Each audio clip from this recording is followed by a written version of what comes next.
After having studied the Optimus story for the last month, and after multiple meetings with John Gibbs and Scott Walter and Joe Justice, and a lot of those recorded for you to go back and visit if you haven't already seen them, and then sitting in on other smart guys analysis, whether that would be on Spaces or listening to other YouTube videos or in so much more, I have come to the conclusion I truly believe that hardware is not going to hold up Optimus from production.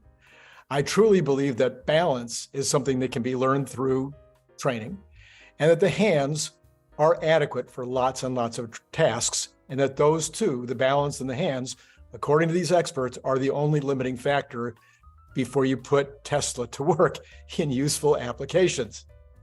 So today, I've come to the conclusion the number one reason for any slowdown in first production for sale would be something that others may have missed in the last video with John and Scott. If this content's interesting to you, please like and subscribe, hit notify for upcoming stuff that's always going to hopefully be fascinating, and then join Patreon. Lots of members coming in the last few days. I really appreciate it. I really do need the additional income to make it worth it to continue to do these. I don't want to kid you. The advertising revenue is nice. It's good, but it isn't enough. You can help with the advertising revenue by liking, by subscribing, by hitting the notify button, and then by coming back and using the notify button. That really helps the algorithm as well. And then, of course, then it reminds you to take a look at the next one. So let's dive in. Okay, if you change any part, so here's where we're sitting. I'm saying that you can iterate this bot, and you can iterate, and you can iterate, and you can iterate. But what John and Scott said was that there's a point at which when you iterate something new in the hardware, something new in the design, something new in the hands, something new in the overall body, something new in a motor that you change, you start doing those kinds of things, you might end up with programming issues. In other words, you might end up with the software and or the learning that has already taken place being thrown off, and now you have to retrain, or at least there's got to be maybe some process of retraining in order to get everything up to snuff. We see this with the cars, with all the updates with new information. The car has got a different design. They've added something, they've taken away something. So there's plenty of understanding. But in the robot, it's going to be even more technical in terms of this thing moving around the way it moves. So therefore, there could be a reason to want to wait until you've iterated to the level where you think this is good enough for a year. We're not going to make any significant changes that would cause us to have to reprogram for at least a year. This we can work with. This is what we're going to produce. Yeah, we'll still iterate if it doesn't matter, if we see something that can be improved, but this is good enough for a year. Then you go back, you sell that one for a year, and in the meantime, you're starting to look for ways to make the thing even better. And a year from now, maybe you come out with round 2, and maybe you scrap all of round 1, or maybe they can be retrofitted and trained to continue to be successful and useful. I'm hoping for the latter. That would be my perfect solution. So that could be something that would slow down the decision to march forward. So what would you want to know before you make that decision? Okay, this is the one for a year. Well, you'd want to know that it can do useful things, that it can co-bot, that it can be a robot that's it can move around and through and with humans and other robots and with the environment around it for the purposes that we're talking about. So you want it to be able to do all those things for enough use purposes that you can make 1 million of them and send them and ship them and manage them. So that would be the level at which you need to get. So what do you need to do to get there? Then once you got there, what do you need to do to sell the robots, the Optimus bots, to other folks? What is that going to be all about? How does that work? And then once you've sold it, what do you need to do in terms of managing it in the field? How much integration does there need to take place? So that's what we're going to talk about today. This one might go just a little long, but hopefully it's enjoyable. All right, so the critical need of training.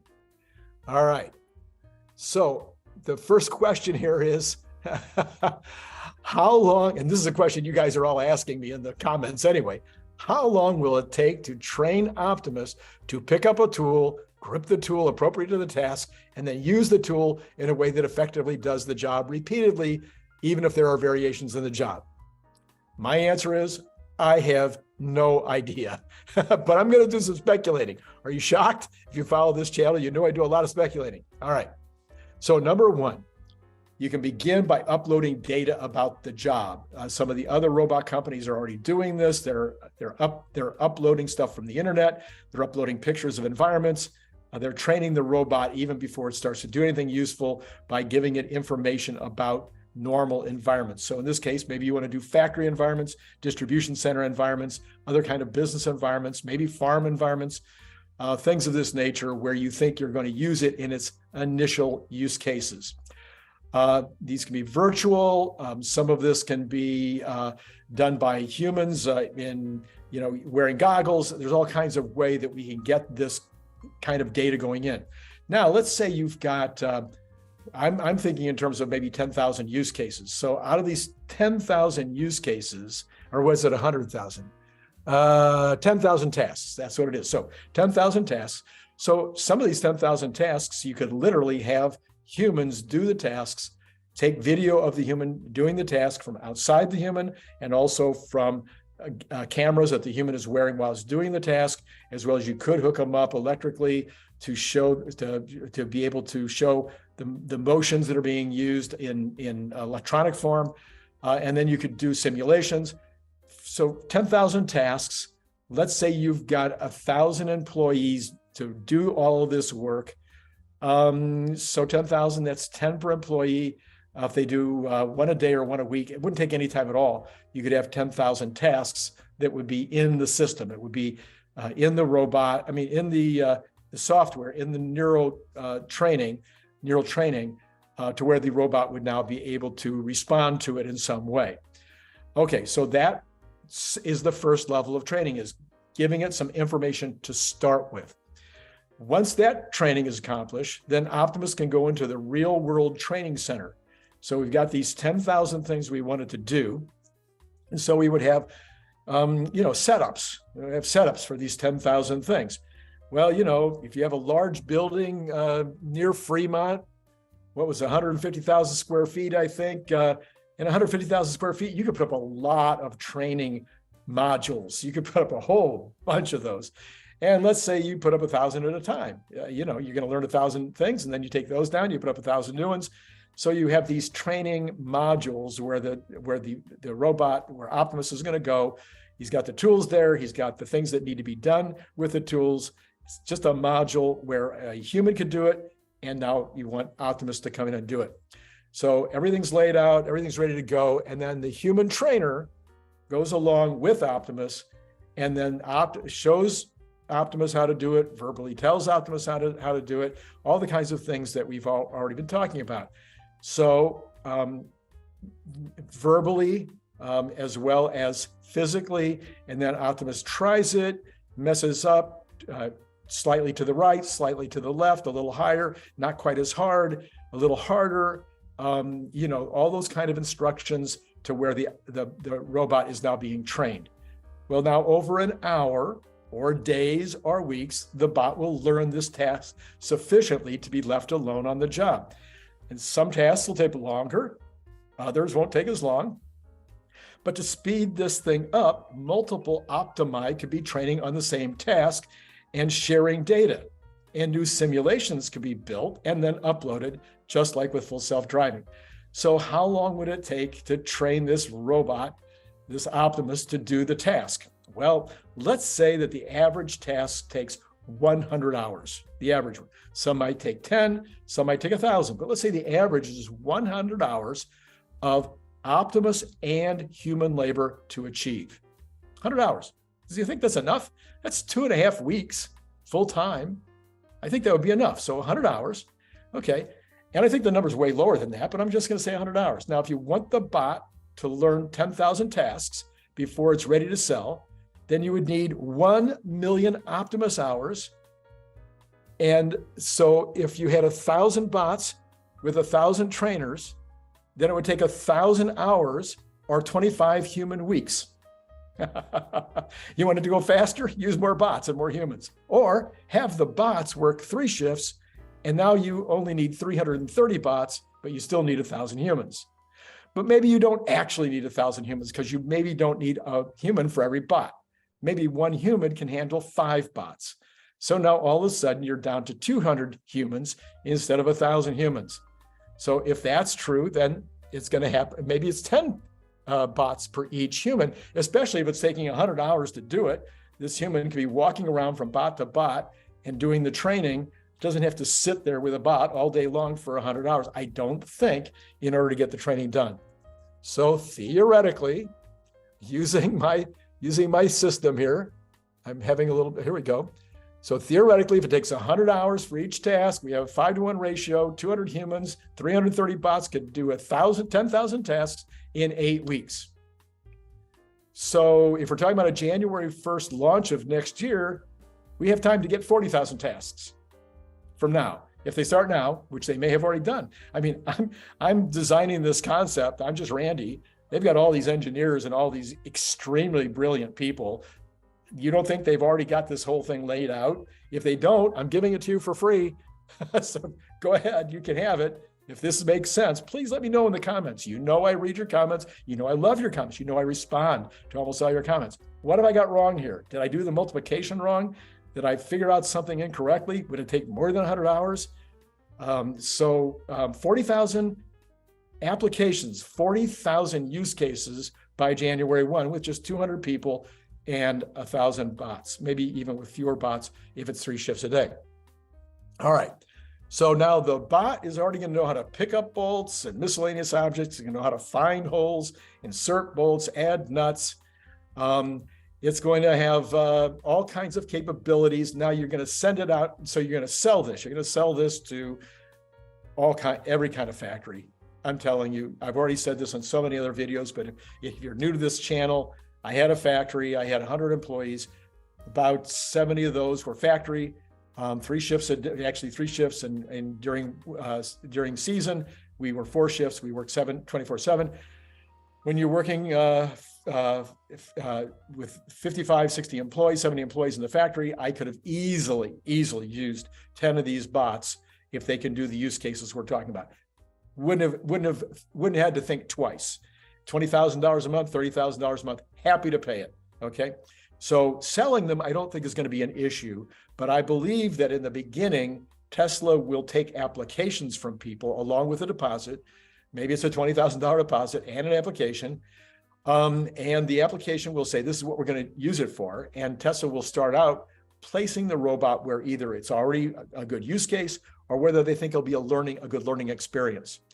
All right. So now we're sending it out to this factory, and in this factory, we have Diane. She owns this factory. She needs a robot to pick up a bolt, thread it through a stationary threaded part, pick up a tool, tighten the bolt, then move that assembled piece to another location, line up another bolt through 2 holes, attach that to a nut on the other side, and now pick up this whole object and tighten everything, move it to a final assembly place through a conveyor. So it's going to put on a conveyor and it goes on to some other bot or some other person. All right. Well, now the bot already knows how to pick up bolts, knows how to handle miscellaneous objects, knows how to find the holes, knows how to insert the bolts, knows how to add the nuts, knows how to tighten nuts, knows how to use the tools to do all this, because that's part of the 40,000 things it learned how to do. Now, maybe it needs to know 80,000. All right. Use more bots or take more time. It's not that hard. So, but now but maybe it doesn't know every single thing in that whole process. So what's going to go with that bot when it goes out to Diane's factory? Well, it's going to be a technician. So a Tesla technician is going to fly or drive whatever it is out to the location. I don't think these have to be highly paid technicians, probably $50,000 a year people. They will know what the bot can do, what it can't do, how to speak to it, they were probably being used as part of the training process for the bots. And they've now been sent to the next level of being technicians to install the bots. So they go out there and maybe they work for a day. Maybe they work for a day and a half. Hard for me to think it's going to take longer than that. because everything that the bot learns how to do is now being uploaded into the entire system, which is now training all the other bots how to do all the tasks. These bots are just getting smarter and smarter and smarter. The more bots that are out there, just like the car, get smarter and smarter, the more cars that are out there. So the bot, the technician is also there to work with the bot and the people, to work with the environment, and to work with the cobot aspects. So how does it work? How do humans need to work with the bot? How does it have to work with other bigger bots and things that are around that might hurt it? What are the other obstacles or things that the bot needs to navigate around and through? So, and how do the people that are going to be left behind when this trainer goes home, how do they work with the bot to train it how to do these things? Once all of that is done, the trainer goes home, the technician goes home, and the folks begin to use it. Obviously, the trainer has also asked these people to do it while he watched them training the bot as well. So now the trainer's at home, but he becomes the customer service person who's available by phone, by video. He can see through the bot's eyes. The humans can use cameras. They can use all kinds of devices in order to communicate with the things that might be going wrong with the bot, with things they need to train it to do that they just couldn't quite figure out how to do. It's so easy to be there, even though he's not there. So I don't see any software issues. I don't see any human issues. I don't see any safety issues. I don't see any cobotting issues. I don't see any selling issues. And I don't see any training issues once the bot goes into the real world. Do you? Did I miss something? Am I completely bat here? Am I completely, I know I'm an optimist, but I just don't see what would keep them from getting into this business by January of next year and maybe sooner. So call me crazy, call me Randy, but definitely if you like this content, please comment, give me lots of comments. Please subscribe and hit the notify button, and then join Patreon. We need lots more money coming in from Patreon so that I can afford to continue to provide content like this for you. It's been great talking to you today. Click the link below to get your paperback, Kindle, or audiobook now.